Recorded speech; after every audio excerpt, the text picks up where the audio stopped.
მე ხო ვისაუბრებ სოციალური პოლიტიკის ასპექტებზე და სოციალური ხარდაჭერის სისტემაზე, რომელიც ამ ქვეყანაში გვაქვს თუ არ გვაქვს, ხო და რა უნდა გაკეთდეს ამისთვის, რომ გქონდეს უკეთეს. ჩვენ ხო როცა ამ დღეზე ვლაპარაკობთ, ცხადია ჩვენი მოძრაობა ამაზე როცა ფიქრობს და მსჯელობს, ვერ იფიქრებს მხოლოდ ერთი მიმართულება და სწორედ ამიტომაც დღეს წარმოადგენთ ეკონომიკის, შრომის და სოციალური პოლიტიკის მიმართულებებს. თუმცა თქმა უნდა სხვა პროგრამები რომელიც იწერება რა თქმა უნდა მოიცავს და ერთმანეთში არის გადაჯარჭული და ჩვენ ვერ შევხედავთ და ვერ დავინახავთ რაღაცას განყენებულად. სამწუხაროდ საქართველოში ამ წლების განმავლობაში და მე ვერ ვიტყვი რომ ბოლო 2 წელია, 3 წელი არის, ბოლო 30 წელია სოციალური პოლიტიკა აღიქმება როგორც ქველმოქმედება. ან სახელმწიფო საუბრობს და უხურებს რომ რაღაცა ჩვენ ამას გავაკეთებთ, იმიტომ რომ გვინდა, ან რაღაცა კარგია, იმიტომ რომ არაფერი ვალდებულების ხრივ არ გააჩნია. რაც არ უნდა კონსტიტუციაში ჩავწეროთ, რომ სოციალური სახელმწიფო ვართ, ჩვენ არა ვართ სოციალური სახელმწიფო. ჩვენ ვართ ეხლა ამ წუთას ანტიდემოკრატიული ოლიგარქიული სახელმწიფო, სადაც როგორც უნდა და რასაც უნდა ისე წყვეტენ, ხო? და დამოკიდებულებები, რომელიც ამ წლების განმავლობაში აჩვენებს, ჩვენ შეგვიძლია შევხედოთ ნაციონალური მოძრაობის დროს, როგორ იყო, ხო, სოციალური მხარდაჭერის სისტემაზე, როგორ საუბრობდნენ, რომ ნაჩუქარცხენს არ გაესინჯება კბილი. როგორ საუბრობენ დღესაც ქართული ოცნების წარმომადგენლები, რომ ეხლა რაღაც წამლის გამოწერაზე, რომელიც ბავშვების სიცოცხლისთვის არის მნიშვნელოვანი, აი შეხედავენ და ვალდებულებად კი არ გზნობენ, არამედ მიზანშეწონილობით გადაწყვეტენ და ალბათ ხო, როგორც ჩვენია, პოლიტიკური მიზანშეწონილობით ისე გადაწყვეტენ. სამწუხაროა, რომ ამ რეალობაში ვცხოვრობთ, რომელშიც ვართ. თუმცა მე მინდა ვისაუბრო იმ საკითხებზე. ჩვენ აი იამაც, ლევანმაც ისაუბრეს უმუშავეს დაზღვევაზე, ისაუბრეს მინიმალურ ხელფასზე. თუმცა მოდი ვისაუბროთ იმ შემთხვევაში, როცა ჩვენ ვართ უმუშევრები, როცა ჩვენ შეიძლება სამუშაოზე არ ყოფნის თანხა, როცა ჩვენ შეიძლება გავედით და მოგვიწია ასაკმა და გავედით საპენსიო ასაკში, ჩვენ შეიძლება ვიყოთ ბავშვები, რომლებიც სკოლაში, სახლში განიცდიან შიმშილს, ვერ დადიან ვერც კულტურულ და ვერც სპორტის მიმართულებებზე და ასეთ შემთხვევაში სად არის სახელმწიფო? ან სად უნდა იყოს? ხო, რა თქმა უნდა, ჩვენ აი ამ მიმართულებაში პირველი რასაც ვამბობთ ხოლმე ყოველთვის ეს არ უნდა გამოგვჩნდეს, რომ ჩვენი აზრით არ არსებობს სახელმწიფო, რომელიც იქნება დემოკრატიული და არ იქნება სოციალური. ანუ ეს არის ურთიერთგადაჭრილი და ამიტომაც ჩვენ გონია რომ აი ეს ლიბერალური მოდელი რომელიც ჰქონდა ამ წლების განმავლობაში რომელიც ხან იყო მწვრევადი დემოკრატიის სახელით, ხან ელექტორალური დემოკრატიის და ასე შემდეგ არ ამართლებს და არ გაამართლებს. ამიტომ ცხადია მნიშვნელოვანია ცვლილებები.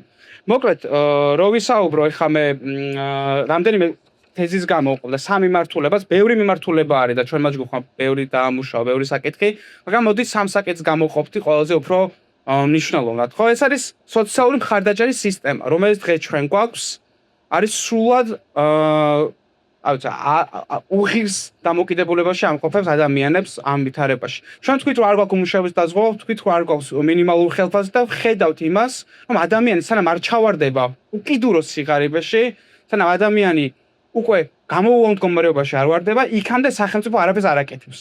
ხო, ამიტომაც ეს წინა საკითხები მნიშვნელოვანია რომ დარეგულირდეს. თუმცა თუ ჩავარდა ადამიანი სიღარიბეში, რა ხდება? ჩვენ ხედავთ რომ დაახლოებით 47% ოჯახებისა, რომელიც ჩავარდება სიღარიბეში, 10 წელი და მეტი ატარებენ საარსებო შემწეობის მიმართულებით. ხედავთ რომ 11%-ზე მეტია 15 წელი რომელიც რჩება. ანუ სიღარიბეში ტოვებს და სიღარიბის კვლავ წარმოებას უწყობს ხელს ეს სისტემა, რომელიც არც დასაქმების მიმართულებით არ მუშაობდა აქტიურად და ეხლა არსებობდა რაღაც პროგრამა, ხო, დასაქმების, რომელიც შეიძლება არ ვარკოდა, მაგრამ უარეს იქნა სახელმწიფომ ისიც კი გააუქმა და ფაქტობრივად თავისი ვალდებულებები სრულიად უკუაგდო.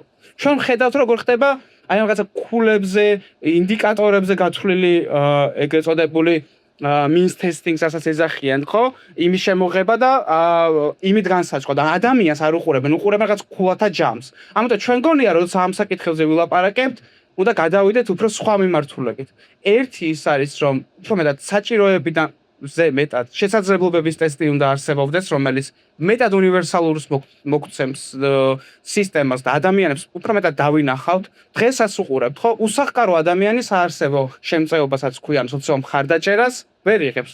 აი ესეთი მოცემულობა ამ ქვეყანაში. თუმცა რა აქვს მისამართი? ჩვენ ხედავთ რომ ყველაზე მეტი საჭიროების მქონე ადამიანები ამ სისტემიდან გამოირიცხებიან. ამიტომ მნიშვნელოვანია რომ ამ ჩვენ რასაც ვაპირებთ, ეს არის მთლიანი რეფორმირება ამ მიმართულების ცხადია არ უნდა გამოგჩეთ რაც მანამდეც ვქი რომ მანამდე არსებული დამცავი მექანიზმები უნდა არსებობდეს. სხვანაირად ეს სისტემა მარტო ვერ იმუშავებს რა თქმა უნდა და დასაქმებაზე კარიერულ დაზე მნიშვნელოვანია სახელმწიფო ცნობებს პასუხისმგებლობას და არ უყურებდეს ხოლმე ისე როგორც იყო მანამდე ხო ეხლა ისიც რომ გააუქმეს რომ რაღაცა არაკვალიფიცირ სამუშაოზე დასაქმება მოგონილ სამსახურში და ასე შემდეგ რომელიც არ უმეტეს 300 ლარით ანაზღაურდებოდა. ჩვენ ხო როცა ლაპარაკობთ ამ სოციალურ მხარდაჭერაზე არ უნდა გამოგრჩეს რამდენია ხო ეს არის 60 ლარამდე ერთ ადამიანზე ეს არანორმალურად სასაცილო რაოდენობაა თუმცა როცა ლაპარაკობთ რომ ეს უნდა გაიზარდოს საარსებო მინიმუმამდე ალბათ არ უნდა გამოგრჩეს რომ საარსებო მინიმუმის გამოთქმის მეთოდოლოგიაც არასწორია ძველია და რაც თქონდათ საჭიროებს ამის გადახედვა სადაც უხეში გამოანგარიშებიდან შეგვიძლია ვთქვათ რომ თუ ის თანამედროვე მეთოდები დაითვლება მინიმუმ ორჯერ მეტი მაინც უნდა იყოს და ამაზე ჩვენი მოძრაობაც ასევე მუშაობს პროგრამის ნაწილში. ხო, როცა ვაპარაკობთ ასევე მეორე საკითხი, ეს არის საპენსიო მიმართულება და პენსია. როცა ჩვენ კი ვშრომობთ, მაგრამ შემდგომ გავდივართ პენსიას და როგორ უყურებს სახელმწიფო პენსიონერს, როგორ უყურებს ასაკობრივ ადამიანს, ხო? ასაკში მყოფ ადამიანს. უყურებს ისე, რომ მას არაძლევს ღირსეულ სიბერეს. და შეგვიძლია ვთქვათ, რომ აი 2018 წლის რეფორმა გვახსენდება, ხო, ალბათ აგროვებითი პენსიის მიმართულებით როცა გაკეთდა და როგორ მიიღო და ვინ მიიღო ეს გადაწყვეტილება. ხო, ჩვენ შეიძლება გვახსოვდეს და გვეგონოს, რომ შრომის და სოციალური დაცვის სამინისტრო იყო ინიციატორი. მაგრამ არა, ჩვენთან ეს ინიციატივა შეიმუშავა ეკონომიკის სამინისტროს კაპიტალის ბაზრის განვითარების დეპარტამენტი. იმიტომ რომ ესენი უყურებდნენ, რომ ადამიანების სიბერე, რომელიც დადგება კაპიტალის ბაზრის ლოგიკით უნდა იყოს მოწყობილი და ესეც მოაწყეს. ანუ 40 წლამდე ადამიანები ერთვებოდნენ სისტემაში, დღევანდელ არსებულ პენსიონერებს ეს სისტემა არ შეეხო, დღეს ვინც არის არაფორმალურ შრომაში ეს სისტემა არ შეეხება, ვინც არის თვითდასაქმებული ეს სისტემა მას არ შეეხება, ვინც არის დიასახლისი არის საშინაო შრომაში და შიშრომაში ჩართული იმ ადამიანებს არ შეეხება და გამოდის რომ ისე ვისაც აქვს შედარებით მაღალი ხელფასი, იმას შედარებით უკეთესად უზრუნველყოფილი სიბერე ექნება. ცხადია ჩვენ საუბრობთ იმაზე რომ ეს არ არის ნორმალური.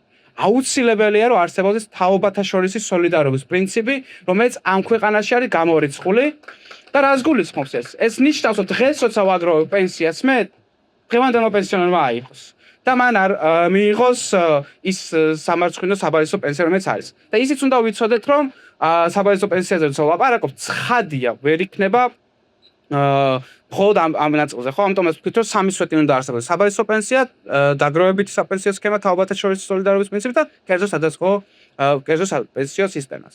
და დღეს ჩვენ ვერ ვიტყვით, ეხლა ვიღაცამ შეიძლება პოპულისტურად თქვას, რომ იყოს მხოლოდ საბარისო პენსია და ბევრი ოპოზიციონერია და ხელისუფლებაშიც მათ შორის და ამას ვერ ვიტყვით. იმიტომ რომ ისე იზრდება პენსიონერთა რაოდენობა, ხო? რო დავაკვეთ 800.000-ია უკვე და ასევე ზრდადია ეს მონაცემები. ცხადია, მხოლოდ ბიუჯეტი ამას ვერ გაწყვეტება და საჭიროა ეს ფონდი, რომელიც არსებობს და რომელიც უნდა გადასხვაფერდეს და მნიშვნელოვანია რომ ეს შეიცვალოს და ამ მიმართულებითაც ჩვენ მოვიაზრებთ, რომ კოეფიციენტები რა თქმა უნდა მეტად უნდა იყოს გათვალისწინებული ამ მიმართულებით, როგორც თქვით, ხო, სხვადასხვა მოწყვლადი ჯგუფები, რომელსაც ჭირდება მეტი მხარდაჭერა, ეს კოეფიციენტი მათთვის მეტი უნდა იყოს და ესეც გვაქვს გათვალისწინებული პროგრამაში.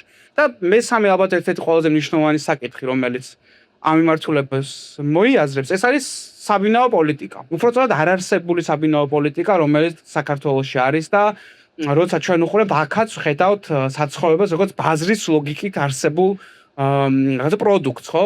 და ეს როცა დაიწყო ეს ძალიან მასშტაბური იპოთეკიზაცია ამ ქვეყანაში და გავალიანება საზოგადოებით, ჩვენ ვაწყდებოდით აი 2000-იანი წლების შუაში ამ ნეოლიბერალური ექსპერიმენტების შემდგომ, როგორც დაინახას სახელმწიფომ იმ დროს როგორც ის რესურსი, ჩვენ მივედით იქამდე, რომ დღეს შეიძლება ითქვას, რომ სახელმწიფოში ადამიანების ძალიან დიდ პროცენტს უბრალოდ არ შეუძლია იყიდოს სახლი, იყიდოს ბინა.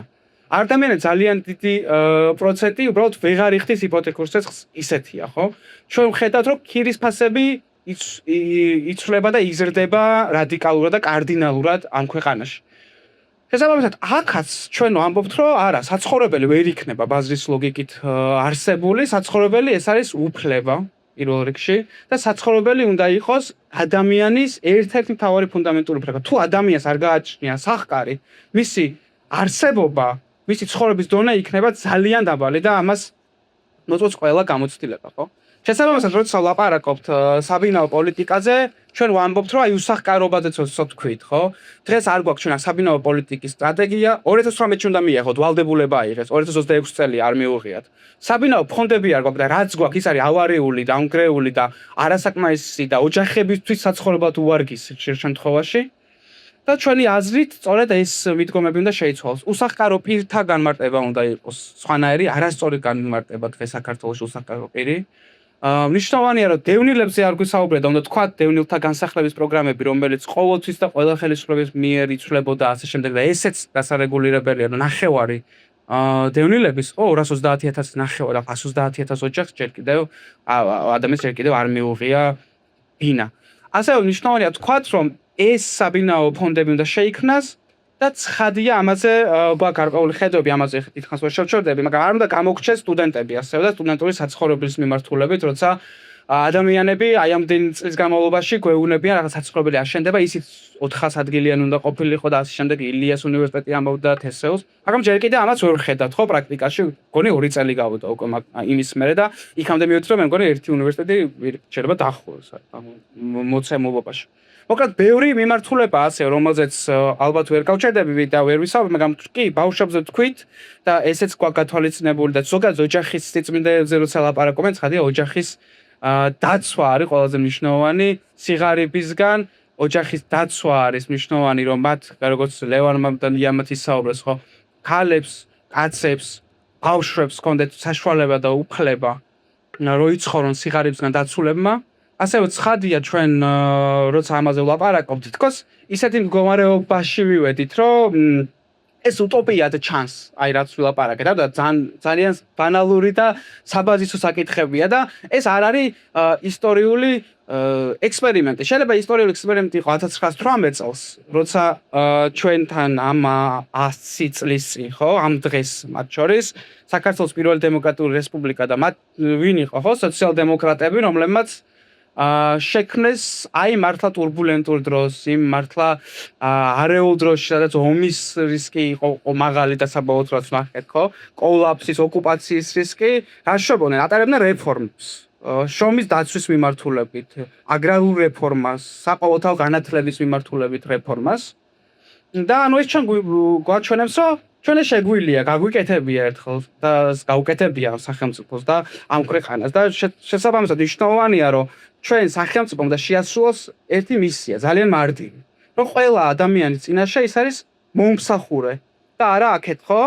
და როცა ვლაპარაკობთ სამუშაო ადგილზე უნდა იყოს დაცული უფლებები, არა მხოლოდ ჩვენ ამას ვამბობთ, რომ არა მხოლოდ სამუშაო ადგილებზე, არა მხოლოდ ეკონომიკური სტატისტიკის რიცხვებში უნდა იყოს დაცული, არამედ ჩვენ ვამბობთ დაბადებიდან სიბერემდე, სამუშაო ადგილიდან პენსიამდე.